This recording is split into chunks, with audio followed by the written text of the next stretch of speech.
PSC ഉദ്യോഗാർത്ഥികൾക്ക് വേറെ ജോലികൾക്കിടയിലും അതുപോലെ യാത്ര ചെയ്യുമ്പോഴുമൊക്കെ കേട്ടുപഠിക്കുവാനുള്ള സംവിധാനമാണിത്.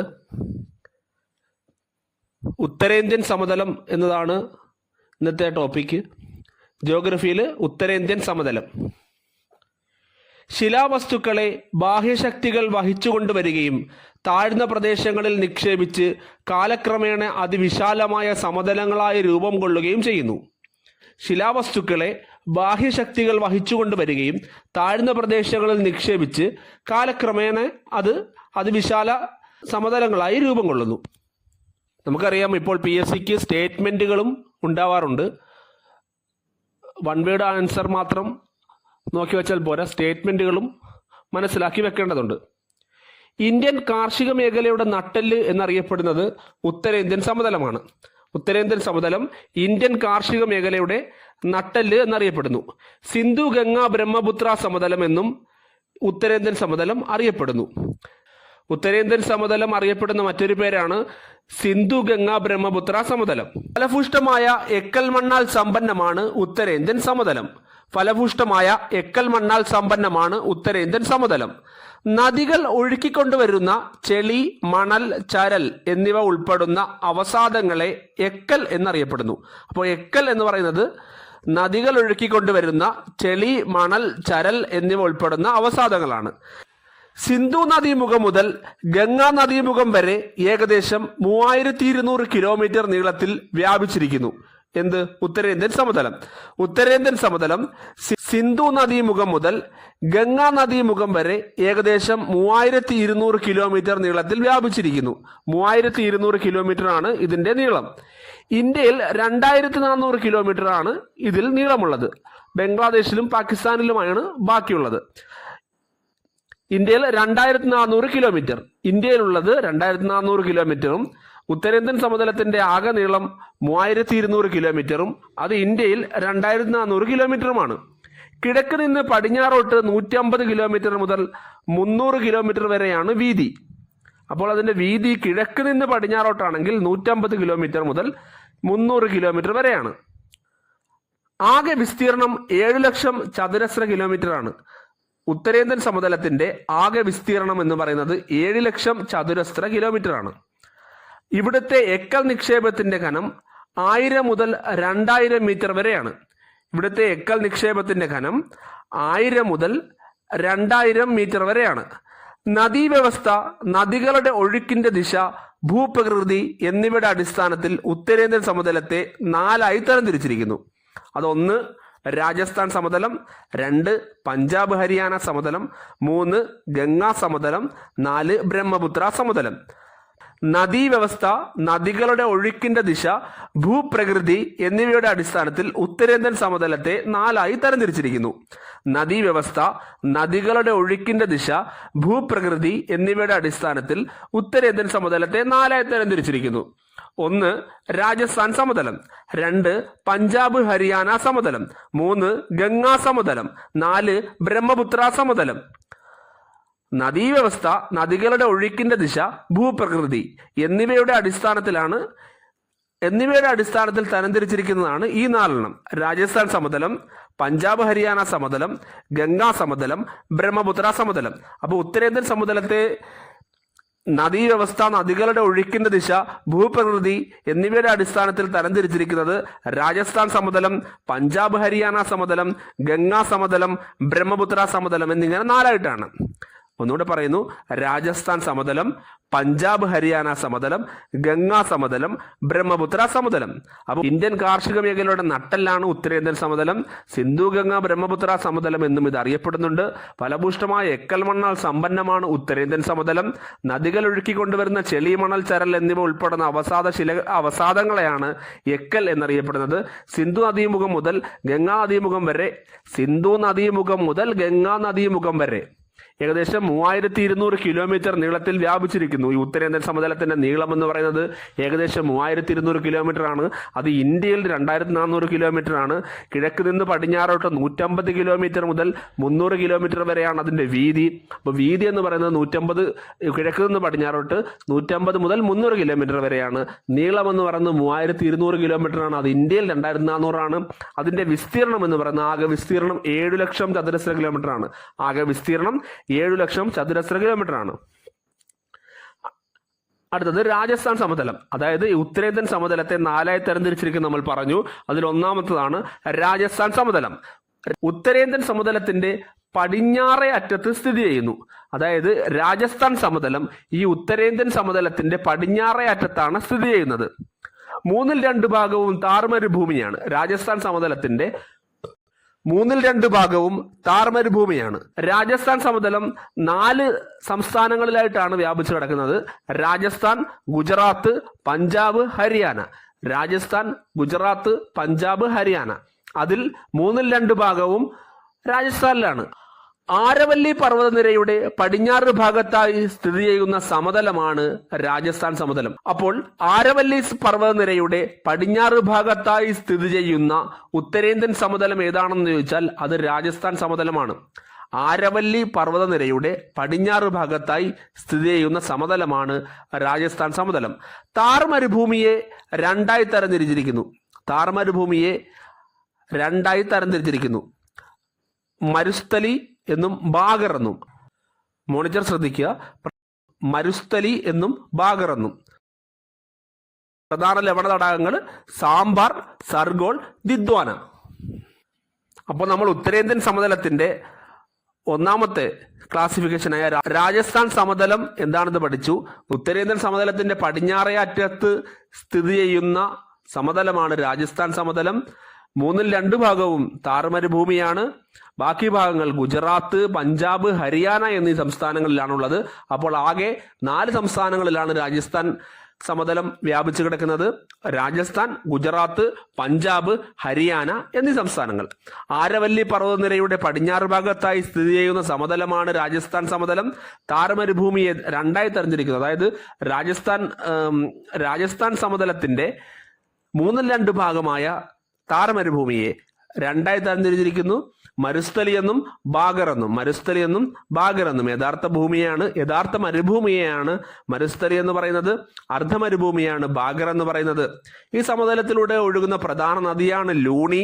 പ്രധാന ലവണ തടാകങ്ങൾ സാംബാർ, സർഗോൾ, ദിദ്വാനയാണ്.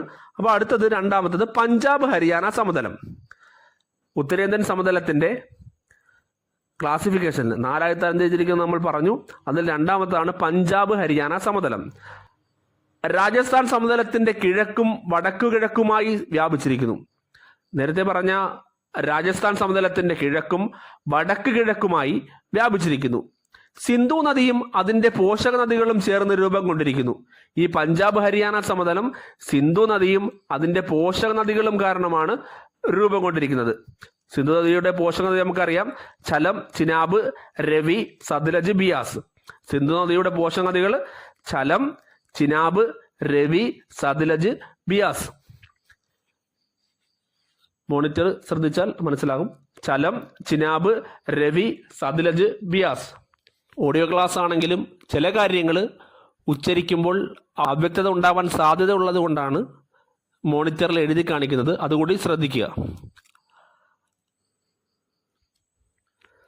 താരതമ്യേന ഫലഭൂഷ്ടി കൂടിയ സമതലമാണ് പഞ്ചാബ് ഹരിയാന സമതലം. നമുക്കറിയാം രാജസ്ഥാൻ സമതലത്തിന്റെ 2/3 ഭാഗവും മരുഭൂമി ആയതുകൊണ്ട് തന്നെ അവിടെ ഫലഭൂഷ്ടി കുറവാണ്. പക്ഷേ പഞ്ചാബ് ഹരിയാന സമതലം താരതമ്യേന ഫലഭൂഷ്ടി കൂടിയ സമതലമാണ്.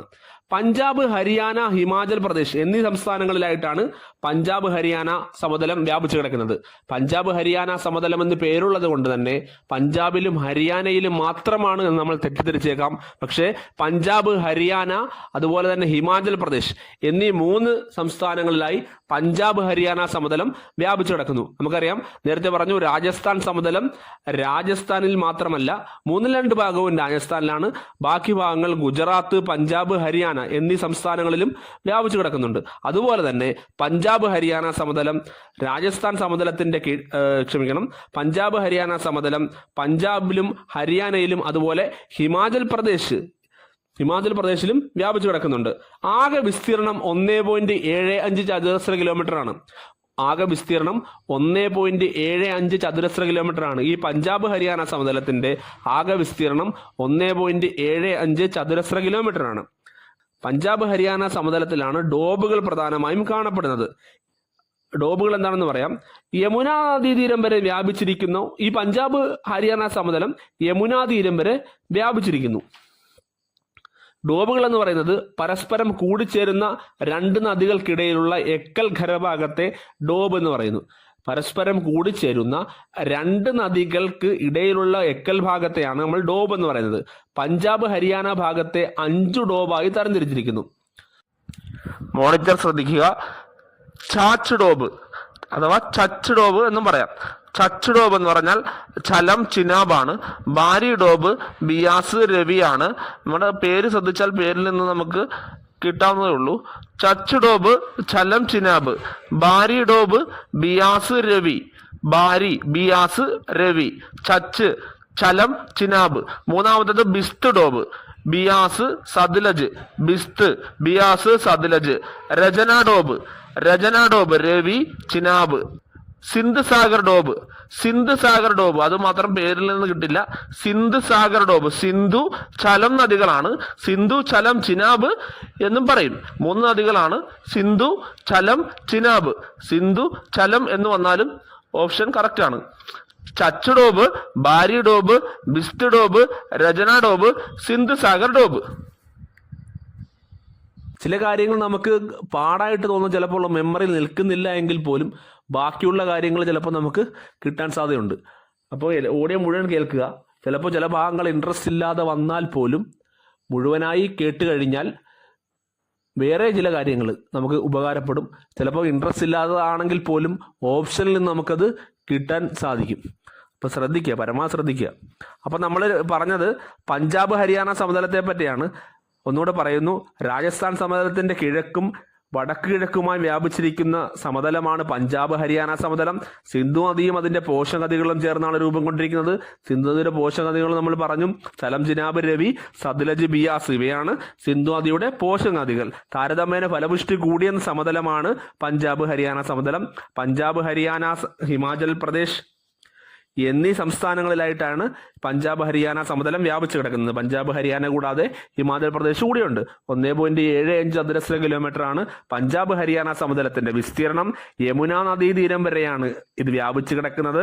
ഡോബുകൾ പ്രധാനമായും കാണപ്പെടുന്നത് പഞ്ചാബ് ഹരിയാന സമതലത്തിലാണ്. ഡോബുകൾ എന്ന് പറഞ്ഞാൽ നമ്മൾ എന്താണെന്ന് പറഞ്ഞു. പരസ്പരം കൂടിച്ചേരുന്ന 2 നദികൾക്കിടയിലുള്ള എക്കൽ ഖരഭാഗത്തെയാണ് ഡോബ് എന്ന് പറയുന്നത്. പഞ്ചാബ് ഹരിയാന ഭാഗത്തെ 5 ഡോബായി തരംതിരിച്ചിരിക്കുന്നു. ഒന്നാമത്തത് ചാജ് ഡോബാണ്, രണ്ടാമത്തെ ബാരി ഡോബാണ്, മൂന്നാമത്തെ ബിസ്ത് ഡോബാണ്, നാലാമത്തെ രചന ഡോബാണ്, അഞ്ചാമത്തെ സിന്ധു സാഗർ ഡോബാണ്. സിന്ധു സാഗർ ഡോബ്. ചാജ് ഡോബ് എന്ന് പറഞ്ഞാൽ ചലം ചിനാബാണ്. ബാരി ഡോബ് എന്ന് പറഞ്ഞാൽ ബിയാസ് രവിയാണ്. ബിസ്ത് ഡോബ് എന്ന് പറഞ്ഞാൽ ബിയാസ് സത്ലജാണ്. രചന ഡോബ് എന്ന് പറഞ്ഞാൽ രവി ചിനാബാണ്. സിന്ധു സാഗർ ഡോബ് എന്ന് പറഞ്ഞാൽ സിന്ധു ചലം ചിനാബാണ്.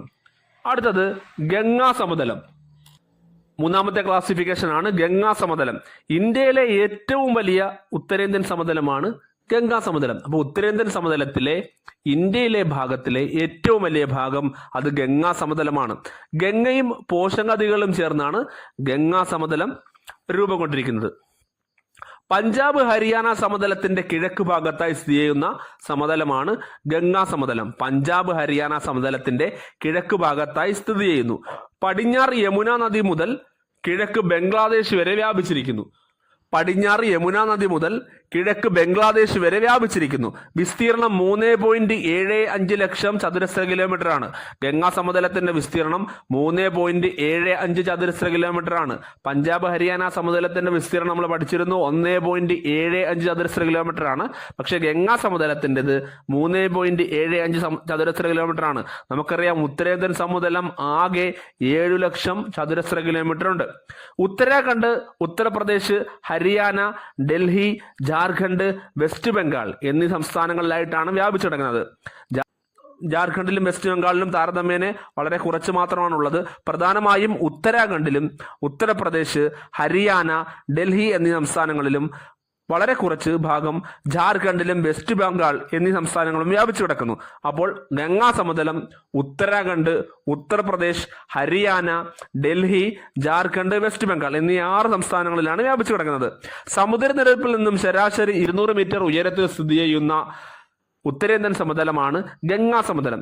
ഇത് കിഴക്കോട്ട് ചരിഞ്ഞു നിൽക്കുന്നു. ഈ സമതലം കിഴക്ക് ഭാഗത്തേക്ക് ചരിഞ്ഞു നിൽക്കുന്നു.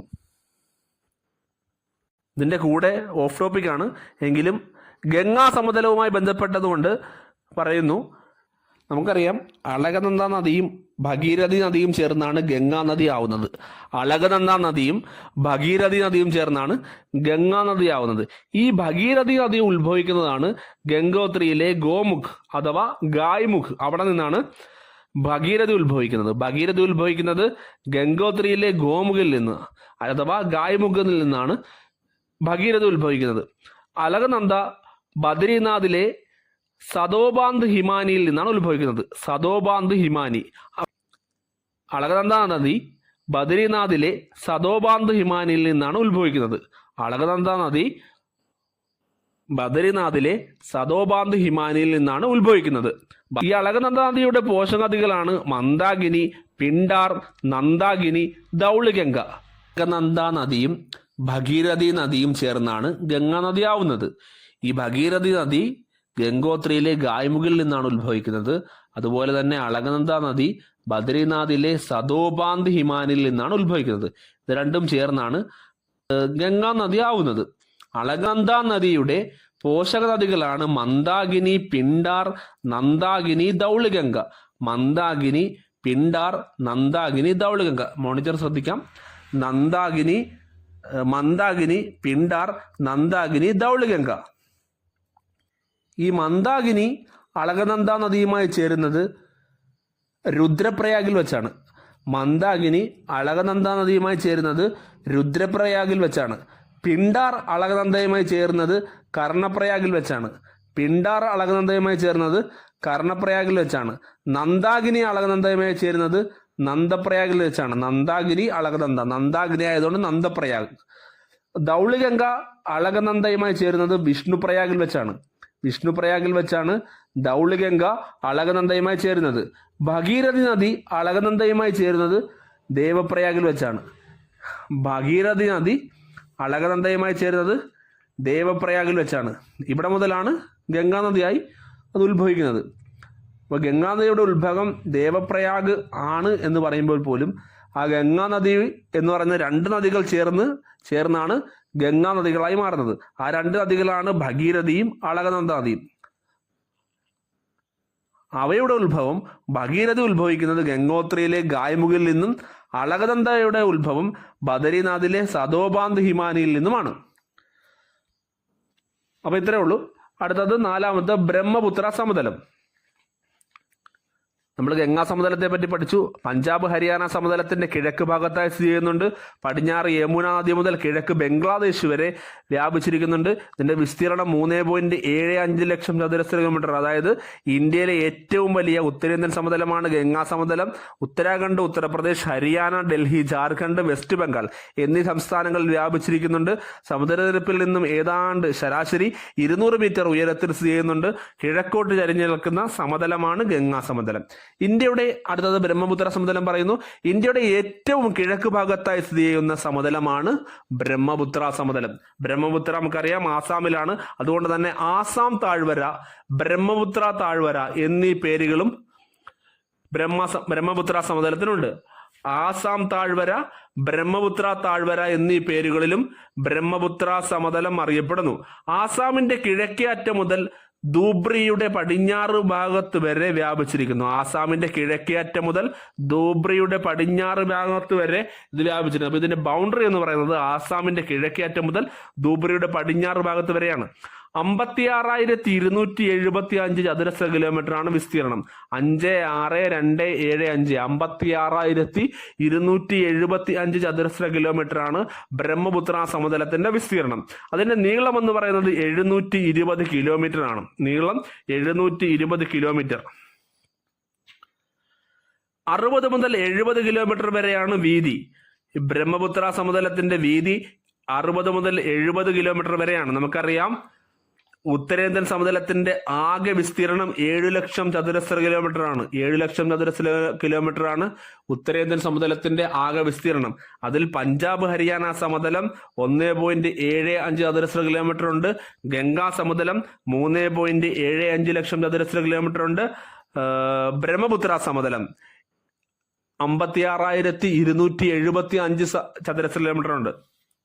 മരുഭൂമിയിലായതുകൊണ്ട് തന്നെ രാജസ്ഥാൻ സമതലത്തിന്റെ പ്രത്യേകം പറഞ്ഞിട്ടില്ല. പക്ഷെ നമുക്ക് ഈ 1.75 7 ലക്ഷം ചതുരശ്ര കിലോമീറ്ററിൽ നിന്നും പഞ്ചാബ് ഹരിയാന സമതലത്തിന്റെ 1.75 ലക്ഷം ചതുരശ്ര കിലോമീറ്ററും ഗംഗാ സമതലത്തിന്റെ 3.75 ലക്ഷം ചതുരശ്ര കിലോമീറ്ററും ബ്രഹ്മപുത്ര സമതലത്തിന്റെ 56,275 കുറച്ചു കഴിഞ്ഞാൽ നമുക്ക് ബാക്കി ഭാഗം രാജസ്ഥാൻ സമതലമായിട്ട് കണക്കാക്കാം. ബ്രഹ്മപുത്രയുടെ ഏറ്റവും വലിയ പോഷക നദി സുബിൻസിരിയാണ്. ബ്രഹ്മപുത്രയുടെ ഏറ്റവും വലിയ പോഷക നദി സുബിൻസിരിയാണ്. അതിന്റെ അതിരുകൾ, ഈ ബ്രഹ്മപുത്ര സമതലത്തിന്റെ അതിരുകൾ വടക്ക് കിഴക്കൻ ഹിമാലയമാണ്. വടക്ക് ഭാഗം എന്ന് പറയുന്നത് കിഴക്കൻ ഹിമാലയമാണ്. കിഴക്ക് ഭാഗമല്ല കിഴക്കൻ ഹിമാലയം. ബ്രഹ്മപുത്രയുടെ അതിരുകളിൽ വടക്ക് ഭാഗം കിഴക്കൻ ഹിമാലയമാണ്. കിഴക്ക് ഭാഗം നാഗാ പട്കൈബം ഹിൽസ് ആണ്. കിഴക്ക് ഭാഗം നാഗാ പട്കൈബം ഹിൽസ് ആണ്. കിഴക്ക് ഭാഗം നാഗാ പട്കൈബം ഹിൽസ് ആണ്. തെക്ക് ഭാഗം ഖാസി ഗാരോ ജയന്തിയ മിഗിർ ഹിൽസ് ആണ്. ഖാസി ഗാരോ ജയന്തിയ പിന്നെ മിഗിർ ഹിൽസ് ആണ്. പടിഞ്ഞാറ് ഭാഗം ലോവർ ഗംഗയാണ്. അതിരുകൾ വടക്ക് ഭാഗം കിഴക്കൻ ഹിമാലയമാണ്. കിഴക്ക് ഭാഗം നാഗാ പട്കൈബം ഹിൽസ് ആണ്. തെക്ക് ഭാഗം ഖാസി ഗാരോ ജയന്തിയ മിഗിർ ഹിൽസ് ആണ്. പടിഞ്ഞാറ് ഭാഗം ലോവർ ഗംഗയാണ്. എക്കൽ വിശറികൾ കാണപ്പെടുന്ന സമതലമാണ്.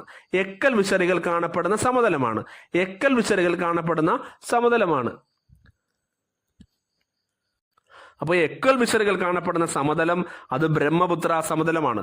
ഭൂപ്രകൃതി സവിശേഷതകളുടെ അടിസ്ഥാനത്തിൽ ഉത്തരേന്ത്യൻ സമതലത്തെ വടക്ക് നിന്ന് തെക്കോട്ട് 3ആയി തരംതിരിച്ചിരിക്കുന്നു. നമ്മളിപ്പോ പറഞ്ഞത് നദീവ്യവസ്ഥ, നദികളുടെ ഒഴുക്കിന്റെ ദിശ, ഭൂപ്രകൃതി എന്നിവയുടെ അടിസ്ഥാനത്തിൽ ഉത്തരേന്ത്യൻ സമതലത്തെ 4ആയി തരംതിരിച്ചിരിക്കുന്നതാണ്. അതിന്റെ 4ാമത്തെ ഭാഗമാണ് ബ്രഹ്മപുത്ര സമതലം. ആ ബ്രഹ്മപുത്ര സമതലത്തെ നമ്മൾ പറ്റി പഠിച്ചു. ഇന്ത്യയുടെ ഏറ്റവും കിഴക്ക് ഭാഗത്തായി സ്ഥിതി ചെയ്യുന്നതാണ് ബ്രഹ്മപുത്ര സമതലം. ആസാം താഴ്വര, ബ്രഹ്മപുത്ര താഴ്വര എന്നീ പേരുകളിലും അറിയപ്പെടുന്നു. ആസാമിന്റെ കിഴക്കേ അറ്റം മുതൽ ധൂബ്രിയുടെ പടിഞ്ഞാറ് ഭാഗം വരെ വ്യാപിച്ചു കിടക്കുന്നു. 56,275 ചതുരശ്ര കിലോമീറ്റർ ആണ് ഇതിന്റെ വിസ്തീർണം. നീളം എന്ന് പറയുന്നത് 720 കിലോമീറ്ററും 60 മുതൽ 70 കിലോമീറ്റർ വരെ വീതിയുമുണ്ട്. ഇത്രയും പഠിച്ചു. ഭൂപ്രകൃതി സവിശേഷതകളുടെ അടിസ്ഥാനത്തിൽ ഉത്തരേന്ത്യൻ സമതലത്തെ വടക്ക് നിന്ന് തെക്കോട്ടായി 3ആയി തരംതിരിച്ചിരിക്കുന്നുണ്ട്. വടക്ക് നിന്ന് തെക്കോട്ട് 3ആയി തരംതിരിച്ചിരിക്കുന്നു. ആ 3 ഏതാന്ന് നോക്കാം. 1 ഭാബർ, 2 ടെറായ്, 3 എക്കൽ എന്നാണ്. 1 ഭാബർ, 2 ടെറായ്, 3 എക്കൽ. എക്കൽ 2ആയി തരംതിരിച്ചിട്ടുണ്ട്. ഭംഗറും ഖാദറും. ഭംഗർ എന്ന് പറയുന്ന പഴയ എക്കലാണ്. ഖാദർ എന്ന് പറയുന്നത് പുതിയ എക്കലാണ്. മോണിറ്റർ ശ്രദ്ധിക്കുക. ഭാബർ, ടെറായി, എക്കൽ. അതിനകത്ത് ഭംഗർ എന്ന് പറയുന്നത് പഴയ എക്കലും ഖാദർ എന്ന് പറയുന്നത് പുതിയ എക്കലും. ഭാബറിനെ പറ്റി പറയാം. സിവാലിക് പർവ്വതനിരയ്ക്ക് സമാന്തരമായി അതിന്റെ തെക്ക് ഭാഗത്ത് കാണപ്പെടുന്നു. സിവാലിക് പർവ്വതനിര, നമ്മൾ സിവാലിക് പർവ്വതനിരയെ പറ്റി പറഞ്ഞില്ല, പക്ഷെ മനസ്സിലാക്കി വെക്കുക. അതിന്റെ അതിര്, ഭാബറിന്റെ അതിര് സിവാലിക് പർവ്വതനിരക്ക് സമാന്തരമായി അതിന്റെ തെക്ക് ഭാഗത്തായി കാണപ്പെടുന്നു. 8 കിലോമീറ്റർ മുതൽ 10 കിലോമീറ്റർ വരെ ഇടുങ്ങിയ വീതിയാണുള്ളത്. ഭാബർ സിവാലിക് പർവ്വതനിരക്ക് സമാന്തരമായി അതിന്റെ തെക്ക് ഭാഗത്തായി കാണപ്പെടുന്നു. ഞാൻ പറഞ്ഞു ഇടുങ്ങിയ ഭൂവിഭാഗമാണ്. ഉരുളൻ കല്ലുകളും പാറകളും നിറഞ്ഞ പ്രദേശമാണ് ഭാബർ. അതായത് സിവാലിക് പർവ്വതനിരയിൽ നിന്നും വരുന്നതാണ് ഈ ഉരുളൻ കല്ലുകളും പാറകളും. ഇവ നിറഞ്ഞ പ്രദേശമാണ് ഭാബർ. ഇവയ്ക്ക് അടിയിലൂടെ ഒഴുകുന്നതിനാൽ ഭാബറിൽ നദികൾ ദൃശ്യമല്ല, നദികൾ അപ്രത്യക്ഷമാകുന്ന പ്രദേശമാണ് ഭാബർ. അതായത് ഉരുളൻ കല്ലുകളും അതുപോലെ തന്നെ പാറകളും നിറഞ്ഞ് നദികൾ അപ്രത്യക്ഷമായിട്ടുണ്ട്. നദികൾ ഇവയ്ക്ക് അടിയിലൂടെ ഒഴുകുന്നത് കൊണ്ട് നദികൾ ഇവിടെ പ്രത്യക്ഷമല്ല, ദൃശ്യമല്ല. 2 ടെറായി. ഭാബർ മേഖലയ്ക്ക് സമാന്തരമായി 10 കിലോമീറ്റർ മുതൽ 20 കിലോമീറ്റർ വരെ വീതിയിൽ കാണപ്പെടുന്ന വെള്ളക്കെട്ടുള്ള ചതുപ്പ് നിലങ്ങളാണ് ടെറായി. നമുക്കറിയാം, ഭാബറിനെ പറ്റി പഠിച്ചു. സിവാലിക് പർവ്വതനിരക്ക് സമാന്തരമായി അതിന്റെ തെക്ക് ഭാഗത്തായി കാണപ്പെടുന്നു. 8 കിലോമീറ്റർ മുതൽ 10 കിലോമീറ്റർ വരെയാണ് അതിന്റെ വീതി. പക്ഷെ ഇവിടെ കൃഷിക്ക് അനുയോജ്യമല്ല, കാരണം ഇവിടെ ഉരുളൻ കല്ലുകളും പാറകളും നിറഞ്ഞ പ്രദേശമാണ്. പക്ഷെ ടെറായി അങ്ങനെയല്ല.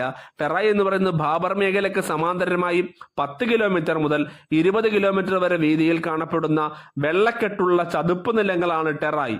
സസ്യജാലങ്ങളും ധാരാളം ജീവിവർഗങ്ങളും ടെറായിൽ കാണപ്പെടുന്നു. ടെറായിൽ സസ്യജാലങ്ങളും ധാരാളം ജീവിവർഗങ്ങളും കാണപ്പെടുന്നു. ഇന്ത്യ പാകിസ്ഥാൻ വിഭജന സമയത്ത് പാകിസ്ഥാനിൽ നിന്നും കുടിയേറിയവർക്ക് കൃഷിക്ക് ഉപയോഗിച്ച സ്ഥലമാണ് ടെറായി. അപ്പൊ പാകിസ്ഥാനിൽ നിന്ന് കുടിയേറിയവർ കൃഷിക്ക് ഉപയോഗിച്ച സ്ഥലമാണ് ടെറായി. നമുക്കറിയാം, ബാബർ കൃഷിക്ക് അനുയോജ്യമല്ല. അവിടെ പാറക്കെട്ടുകളും ഉരുളൻ കല്ലുകളുമാണ് ഉള്ളത്. എന്നാൽ ടെറായിൽ അങ്ങനെയല്ല. ഇന്ത്യ പാകിസ്ഥാൻ വിഭജന സമയത്ത് പാകിസ്ഥാനിൽ നിന്ന് കുടിയേറിയവർക്ക് കൃഷിക്ക് ഉപയോഗിച്ച സ്ഥലമാണ് ടെറായി. ടെറായി മേഖലയിൽ സ്ഥിതി ചെയ്യുന്ന നാഷണൽ പാർക്കാണ് ദുധുവ. ടെറായി മേഖലയിൽ സ്ഥിതി ചെയ്യുന്ന നാഷണൽ പാർക്കാണ് ദുധുവ. ഈ ദുധുവ ഉത്തർപ്രദേശിലാണ് ഉള്ളത്. ഉത്തർപ്രദേശ് സംസ്ഥാനത്താണ് ദുധുവ നാഷണൽ പാർക്ക്. അടുത്തത് 3ാമത്തത് എക്കൽ. എക്കൽ നമുക്കറിയാം, ഞാൻ പറഞ്ഞു 2ആയി തരംതിരിച്ചിരിക്കുന്നു. ഒന്ന് ഭംഗർ, പഴയ എക്കൽ ആയ ഭംഗറും പുതിയ എക്കലായ ഖാദറും. ടെറായി മേഖലയ്ക്ക് സമാന്തരമായി സ്ഥിതി ചെയ്യുന്ന എക്കൽ സമതലങ്ങളാണ് ഭംഗർ, ഖാദർ എന്നിവ. ടെറായി മേഖലയ്ക്ക് സമാന്തരമായി സ്ഥിതി ചെയ്യുന്ന എക്കൽ സമതലങ്ങളാണ് ഭംഗർ, ഖാദർ എന്നിവ. ഭംഗർ എന്ന് പറഞ്ഞാൽ ഉത്തരേന്ത്യൻ സമതലത്തിന്റെ ഏറ്റവും വിസ്തൃതമായ ഭാഗമാണ് ഭംഗർ. ശ്രദ്ധിക്കുക, വളരെ ഇമ്പോർട്ടന്റ് ആണ്. ഉത്തരേന്ത്യൻ സമതലത്തിന്റെ ഏറ്റവും വിസ്തൃതമായ ഭാഗം ഏതെന്ന് ചോദിച്ചാൽ അത് ഭംഗർ ആണ്. ഉത്തരേന്ത്യൻ സമതലത്തിന്റെ ഏറ്റവും വിസ്തൃതമായ ഭാഗമാണ് ഭംഗർ. നമ്മൾ നേരത്തെ നദികളുടെ ഒഴുക്കിന്റെ ദിശ അനുസരിച്ച് 4ആയി തരംതിരിച്ചിരിക്കുന്നു എന്ന് പറഞ്ഞു. രാജസ്ഥാൻ സമതലം, പഞ്ചാബ് ഹരിയാന സമതലം, ഗംഗാ സമതലം, ബ്രഹ്മപുത്ര സമതലം. ഈ തരംതിരിവിൽ ഇങ്ങനെ തരംതിരിച്ചപ്പോൾ നമുക്കറിയാം, ഇന്ത്യയിലെ ഏറ്റവും വലിയ ഉത്തരേന്ത്യൻ സമതലം ഗംഗാ സമതലമാണ്. എന്നാൽ ഭൂപ്രകൃതി സവിശേഷതകളുടെ അടിസ്ഥാനത്തിൽ ഉത്തരേന്ത്യൻ സമതലത്തെ വടക്ക് നിന്ന് തെക്കോട്ട് 3ആയി തരംതിരിച്ചിരിക്കുന്നു എന്ന് പറഞ്ഞു. അങ്ങനെയുള്ള തരംതിരിക്കലിൽ നമുക്ക് നോക്കുകയാണെങ്കിൽ ഉത്തരേന്ത്യൻ സമതലത്തിന്റെ ഏറ്റവും വിസ്തൃതമായ ഭാഗമാണ് ഭംഗർ. പഴയ എക്കലിനെയാണ് ഭംഗർ എന്ന് പറയുന്നത്. ആ ഭംഗറാണ് ഉത്തരേന്ത്യൻ സമതലത്തിന്റെ ഏറ്റവും വിസ്തൃതമായ ഭാഗം. ഭംഗറിനെ കാങ്കർ എന്നും അറിയപ്പെടുന്നുണ്ട്. അതായത് കാൽസ്യം കാർബണേറ്റ് കൂടുതലുള്ള കൊണ്ടാണ് ഭംഗറിനെ കാങ്കർ എന്നറിയപ്പെടുന്നത്. കാൽസ്യം കാർബണേറ്റ് കൂടുതലുള്ളത് കൊണ്ട് തന്നെ കൃഷിക്ക് അത്ര അനുയോജ്യമല്ല, ഫലപുഷ്ടി കുറവാണ്. പക്ഷെ അതുകൊണ്ടാണ് കാങ്കർ എന്നും ഭംഗറിനെ അറിയപ്പെടുന്നുണ്ട്. പഴയ എക്കൽ മണ്ണാണ് ഭംഗർ, ഞാൻ പറഞ്ഞു. അടുത്തത് ഖാദർ. പുതിയ എക്കൽ മണ്ണാണ് ഖാദർ.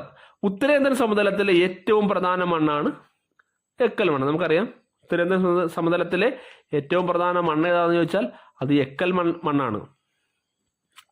അപ്പൊ അതുമായി ബന്ധപ്പെട്ട 2 കാര്യങ്ങൾ പറയുന്നു. ഗംഗാ സമതലത്തിലെ പ്രധാനപ്പെട്ട 2 മണ്ണാണ് ഭംഗറും ഖാദറും. മണ്ണിനങ്ങളെ പറ്റി പറയുകയാണ്. ഗംഗാ സമതലത്തിലെ പ്രധാനപ്പെട്ട 2 മണ്ണാണ് ഭംഗറും ഖാദറും. മധ്യഗംഗാ സമതലത്തിന്റെ തെക്ക് ഭാഗത്തായി കാണപ്പെടുന്ന മണ്ണാണ് ചെമ്മണ്ണ്. മധ്യഗംഗാ സമതലത്തിന്റെ തെക്ക് ഭാഗത്തായി കാണപ്പെടുന്ന മണ്ണാണ് ചെമ്മണ്ണ്. സുന്ദർബൻ ഡെൽറ്റ പ്രദേശങ്ങളിൽ കാണപ്പെടുന്ന മണ്ണാണ് ലവണമണ്ണ്. സുന്ദർബൻ ഡെൽറ്റ പ്രദേശങ്ങളിൽ കാണപ്പെടുന്ന മണ്ണ് ഏതാന്ന് ചോദിച്ചാൽ അത് ലവണ മണ്ണാണ്. ഗംഗാ സമതലത്തിന്റെ പ്രധാനപ്പെട്ട 2 മണ്ണിനാണ് ഭംഗറും ഖാദറും. ഉത്തരേന്ത്യൻ സമതലത്തിലെ ഏറ്റവും പ്രധാന മണ്ണ് എക്കൽ മണ്ണാണ്. ആ എക്കൽ മണ്ണിനെ രണ്ടായിട്ട് നമ്മൾ തിരിച്ചിരിക്കുന്നത് ബംഗറും ഖാദറും. അപ്പൊ ഗംഗാ സമതലത്തിലെ പ്രധാനപ്പെട്ട രണ്ട് മണ്ണയാണെന്ന് ചോദിച്ചാൽ അത് ബംഗറും ഖാദറുമാണ്. മധ്യഗംഗാ സമതലത്തിന്റെ തെക്ക് ഭാഗത്തായി കാണപ്പെടുന്ന മണ്ണയാണെന്ന് ചോദിച്ചാൽ ചെമ്മണ്ണാണ്. സുന്ദർബൻ ഡെൽറ്റ പ്രദേശങ്ങളിൽ കാണപ്പെടുന്ന മണ്ണാണ് ലവണമണ്ണ്. പശ്ചിമ ബംഗാളിന്റെ തീരപ്രദേശങ്ങളിൽ കാണപ്പെടുന്ന മണ്ണാണ് പീറ്റ് മണ്ണ്. പശ്ചിമ ബംഗാളിന്റെ വെസ്റ്റ് ബംഗാളിന്റെ തീരപ്രദേശങ്ങളിൽ കാണപ്പെടുന്ന മണ്ണാണ് പീറ്റ് മണ്ണ്. രാജസ്ഥാൻ സമതലത്തിലാണ് വരണ്ട മണ്ണ്. രാജസ്ഥാൻ സമതലത്തിലെ മണ്ണാണ് വരണ്ട മണ്ണ്. നമുക്കറിയാം രാജസ്ഥാനിൽ മരുഭൂമി ആയതുകൊണ്ട് തന്നെ അവിടെ വരണ്ട മണ്ണാണ്. ഉത്തരേന്ത്യൻ സമതലത്തിലെ പ്രധാന ഭൂരൂപങ്ങളാണ് മിയാൻഡറുകൾ, ഓക്സ്ബോ തടാകങ്ങൾ, ഡെൽറ്റകൾ എന്നിവ. ഉത്തരേന്ത്യൻ സമതലത്തിലെ പ്രധാന ഭൂരൂപങ്ങളാണ് മിയാൻഡറുകൾ, ഓക്സ്ബോ തടാകങ്ങൾ, ഡെൽറ്റകൾ എന്നിവ. ഇന്ത്യയിലെ ഏറ്റവും വലിയ ഓക്സ്ബോ തടാകമാണ് ബീഹാറിലെ കാൻവാർ തടാകം. ഓക്സ്ബോ തടാകം എന്ന് പറയുന്നത് നമ്മളൊരു തടാകം ഇങ്ങനെ ഒഴുകി വരികയും ഈ മിയാൻഡറുകൾ കാരണം വഴിമാറി ഓക്സ്ബോ പോലെ, അതായത് ഓക്സിന്റെ പിരികം പോലെ, ഓക്സ്ബോ പോലെ വളഞ്ഞ് വഴിമാറി ഒഴുകുകയും ചെയ്യുന്നതാണ് ഓക്സ്ബോ തടാകങ്ങൾ. ഇന്ത്യയിലെ ഏറ്റവും വലിയ ഓക്സ്ബോ തടാകം എന്ന് പറയുന്നത് ബീഹാറിലെ കാൻവാർ തടാകമാണ്. ഗണ്ഡക നദി വഴിമാറി ഒഴുകിയാണ് ഈ കാൻവാർ തടാകം രൂപപ്പെട്ടത്. അപ്പൊ കേരളത്തിൽ അതുപോലൊരു ഓക്സ്ബോ തടാകമുണ്ട്, അതാണ് വൈന്തല. ചാലക്കുടിപ്പുഴ വഴിമാറി ഒഴുകിയാണ് വൈന്തല ഉണ്ടായത്. അപ്പൊ ഇത്രയുമാണ് ഉത്തരേന്ത്യൻ സമതലത്തെ പറ്റി പറയാനുള്ളത്. റിപ്പീറ്റ് കേട്ടാൽ, സമയമുള്ളവർ റിപ്പീറ്റ് കേൾക്കുകയോ അല്ലെങ്കിൽ മറ്റൊരവസരത്തിൽ വേറെ ഏതെങ്കിലും ഫ്രീ ടൈം കിട്ടുമ്പോൾ റിപ്പീറ്റ് കേൾക്കുകയും ചെയ്താൽ നമുക്ക് ബൈ ഹാർട്ട് ചെയ്യാവുന്നതേ ഉള്ളൂ. ഓക്കെ, നന്ദി, നമസ്കാരം.